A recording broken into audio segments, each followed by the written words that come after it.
पति उमेश की गंदी हरकतों से आयुषी तंग आ चुकी थी। आखिर कितनी मेड बदलेगी वह। उमेश की गंदी हरकतों से परेशान होकर कितनी मेड काम छोड़कर गईं तो कितनी को आयुषी ने खुद निकाल दिया। आयुषी बैंक में नौकरी करती है और उमेश LIC कार्यालय में है। उमेश तो घर से 10-11 बजे निकलता है, पर आयुषी को घर से जल्दी निकलना पड़ता है। उनके 2 बच्चे हैं, बेटी पावनी 11 साल की और बेटा सनी 7 साल का। आयुषी दोनों बच्चों को स्कूल भेज उमेश का लंच पैक कर बाकी का काम बाई पर छोड़ तैयार होकर बैंक निकल जाती। उसे हमेशा यही डर सताता है कि पता नहीं उसके पीछे उमेश और बाई कहीं कुछ। इतनी बार आयुषी ने उमेश को अखबार की ओट से बाई को गंदी नज़रों से घूरते देखा है। अब झाड़ू पोंछा लगाते वक्त किसी के भी कपड़े अस्त व्यस्त हो ही जाते हैं। इसका यह मतलब तो नहीं है कि कोई उसे गंदी नज़रों से घूरे। ऐसे में कोई भी बाई असहज हो जाएगी। आयुषी को ऐसे ही अपने पति पर शक नहीं था। नंदा, मैं ऑफिस जा रही हूँ, तुम काम खत्म करके चली जाना, और हाँ, फ्रिज में कुछ खाने का सामान रखा है, उसे लेती जाना, कहकर एक दिन आयुषी ऑफिस चली गई। आयुषी थोड़ी दूर ही पहुंची थी कि उसे याद आया कि वह अपनी दराज की चाबी भूल आई। उसने तुरंत स्कूटी घर की तरफ घुमाई। घर की दूसरी चाबी आयुषी के पास ही रहती थी, अतः वह दरवाज़ा खोलकर जैसे ही अंदर गई, उसके पैर वहीं ठिठक गए। उमेश और नंदा आयुषी के बेड पर एक दूसरे से लिपटे हुए थे। आयुषी को अपनी आंखों पर भरोसा नहीं हो रहा था। बाई तो भाग गई। उमेश हकलाते हुए कहने लगा, आयुषी, मैं नहीं, वही जबरदस्ती करने। आयुषी ने बिना उमेश की पूरी बात सुने एक जोरदार थप्पड़ उसके गाल पर दे मारा और फिर कहने लगी, शर्म नहीं आती तुम्हें झूठ बोलते हुए, बिना तुम्हारी मर्जी के वह, और तुम, छी छी। कहकर आयुषी अपने आंसू पोंछते हुए आगे बोली, उस दिन को कोसती हूँ मैं जिस दिन मेरी तुमसे शादी हुई थी। आयुषी ऑफिस तो चली गई, पर अपनी तबीयत खराब होने का बहाना करके तुरंत घर आ गई। पूरा दिन और रात वह सिसकती रही, किसी से कुछ नहीं कहा, ना ही अपने बच्चों को इस बारे में कुछ पता लगने दिया। वह सोचने लगी कि कभी बच्चों को अपने पापा की इन गंदी हरकतों का पता चला तो दोनों नफरत करेंगे उनसे। उमेश की तो अब हिम्मत ही नहीं थी कि वह आयुषी के सामने जाए। आयुषी बच्चों को सुबह स्कूल भेजकर घर का सारा काम खत्म कर ऑफिस चली जाती थी। कोई भी काम वाली सुबह आने को तैयार नहीं थी। सब यही कहती कि 9 बजे के बाद ही आ सकती हैं। आयुषी का मन तो करता कि नौकरी छोड़ दे, पर बच्चों के स्कूल और पढ़ाई पर जो मोटा पैसा खर्च होता है वह कहाँ से आएगा। आसमान छूती महंगाई के युग में एक की कमाई से घर चलाना संभव नहीं था।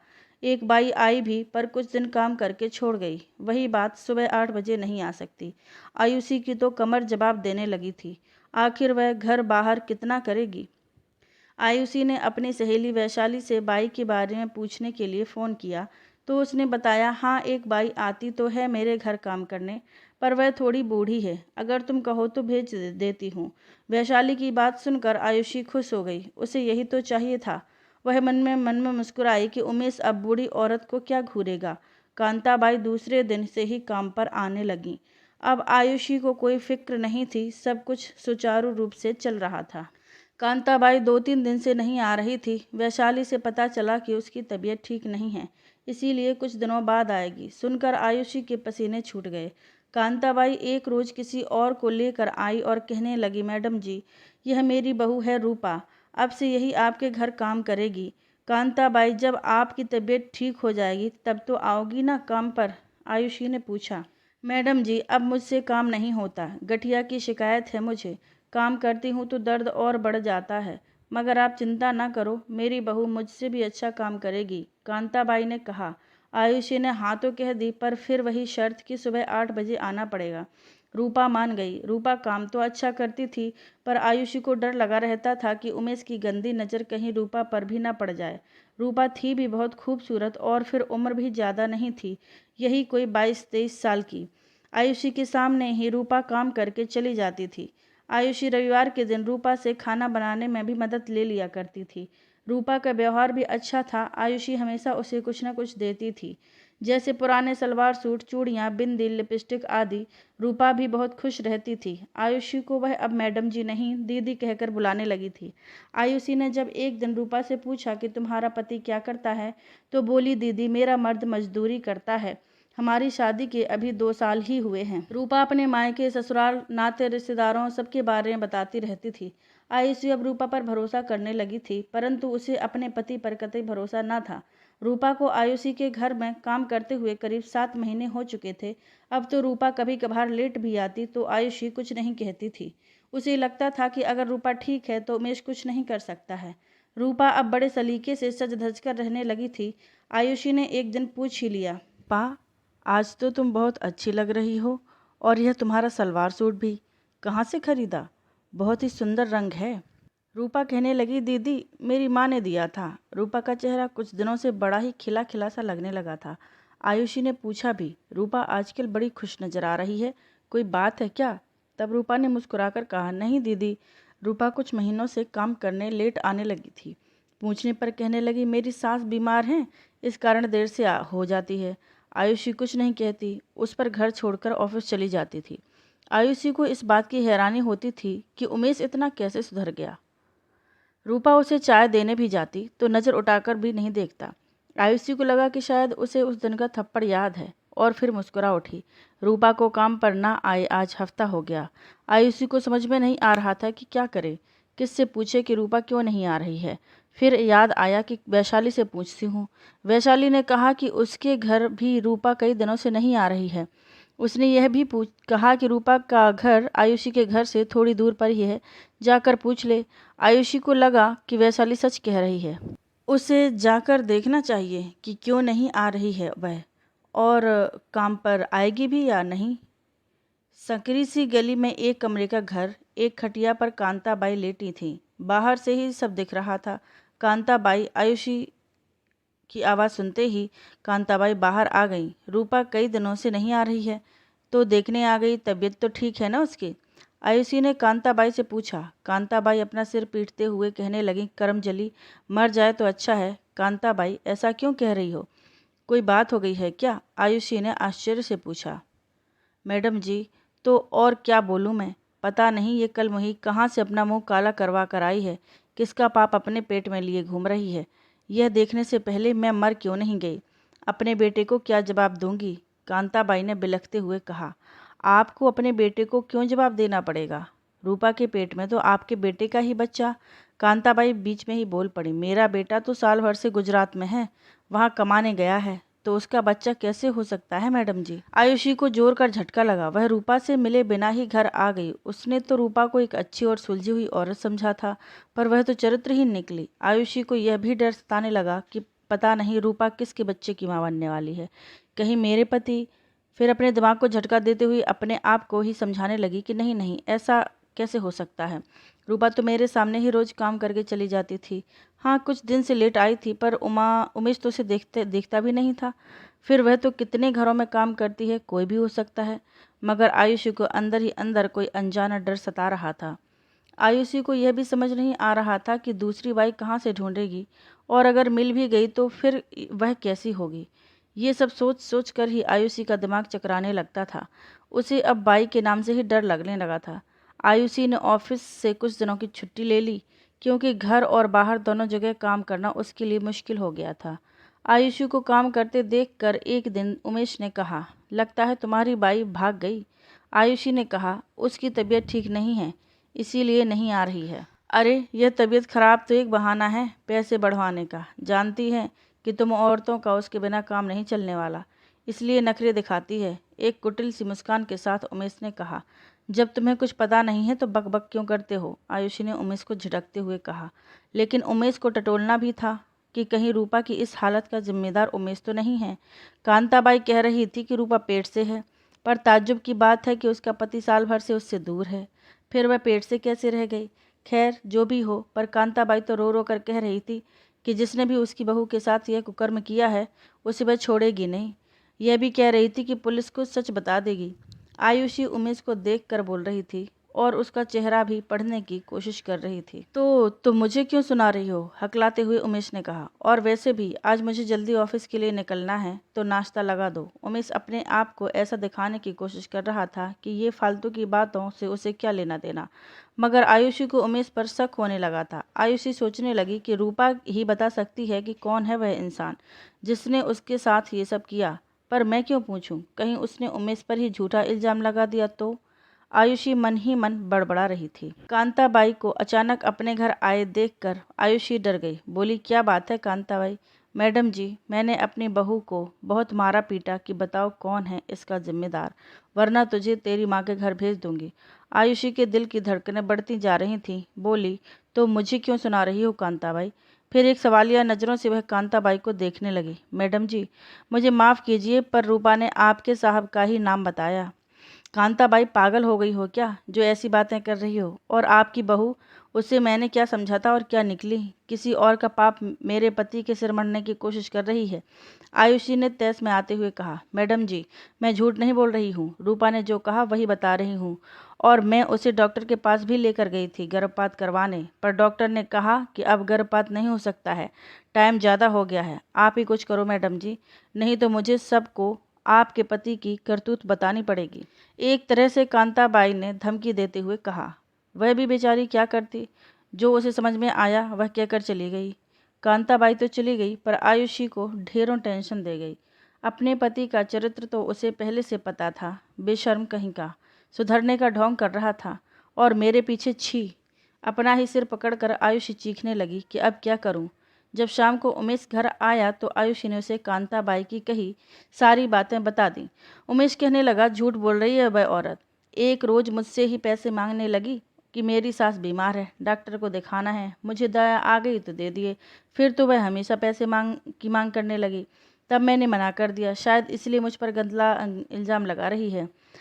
सफाई देते हुए उमेश ने कहा, पर उसके चेहरे से झूठ साफ झलक रहा था। कांताबाई तो अपनी बहू का गर्भपात भी करवाने गई थी, लेकिन डॉक्टर ने यह कहकर मना कर दिया कि समय ज़्यादा हो गया है, जान को खतरा हो सकता है। फिर अब तो एक जांच से पता चल जाता है कि बच्चे का बाप कौन है। अपनी नज़रें उमेश पर गड़ाते हुए आयुषी ने कहा, मुझे ये सब क्यों सुना रही हो? मैंने कहा ना कि मैंने कुछ भी नहीं किया। बार बार मुझे ये बातें न सुनाओ, उमेश ने अपनी नज़रें चुराते हुए कहा। आयुषी रात भर करवटें बदलती रही। देखा तो उमेश भी नहीं सोया था। आयुषी को अपने दोनों बच्चों का भविष्य अंधकार में डूबता नजर आ रहा था। उसकी समझ में नहीं आ रहा था कि क्या करे। दोनों बच्चों को स्कूल भेजकर और उमेश के ऑफिस जाने के बाद आयुषी ने कांताबाई के घर का रुख किया। कांताबाई, क्या मैं अंदर आ सकती हूँ? बाहर से ही आयुषी ने आवाज़ देते हुए कहा। कांताबाई आयुषी को अंदर अपनी कोठरी में ले गई। आयुषी ने कहा, रूपा, अगर तुम सब सच सच बताओगी तो मैं तुम्हारी मदद करने को तैयार हूँ।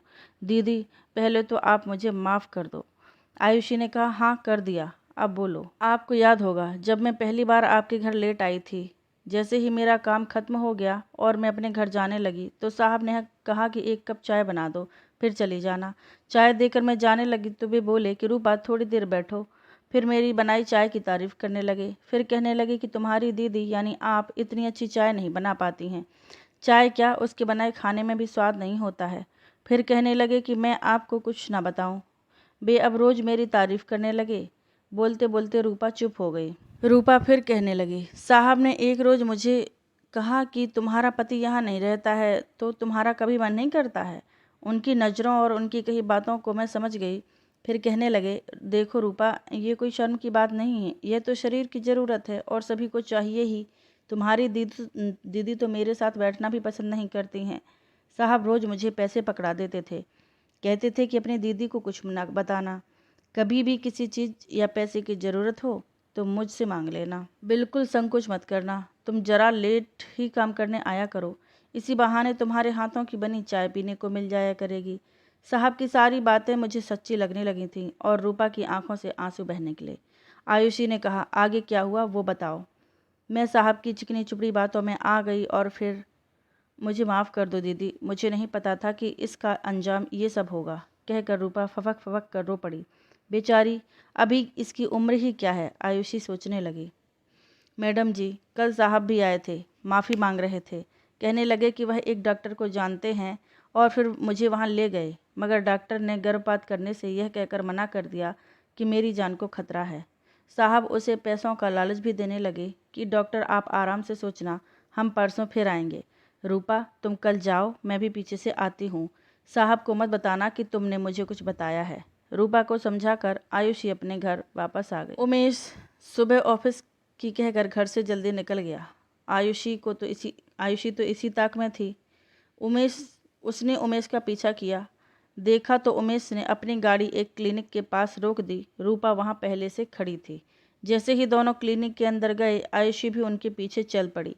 मैंने आपको पहले भी कहा था कि यह गर्भपात अब नहीं हो सकता है, इनकी जान को खतरा है, डॉक्टर उमेश से कह रहा था। आयुषी दंग थी कि उमेश पहले भी रूपा को यहाँ लेकर आ चुका है गर्भपात करवाने, और मुझे बेवकूफ़ बना रहा था कि उसने कुछ नहीं किया है।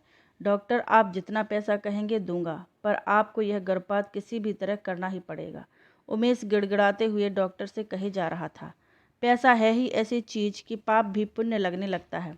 अतः डॉक्टर रूपा का गर्भपात करने के लिए तैयार हो गया। आयुषी अब अपने आप को रोक नहीं पाई। नर्स रोकती रही। वह दंदनाते हुए क्लिनिक के अंदर चली गई। आयुषी को देखते ही उमेश के पसीने छूटने लगे और डॉक्टर कहने लगा, कौन हैं आप? ऐसे बिना परमिशन के अंदर कैसे आ गए?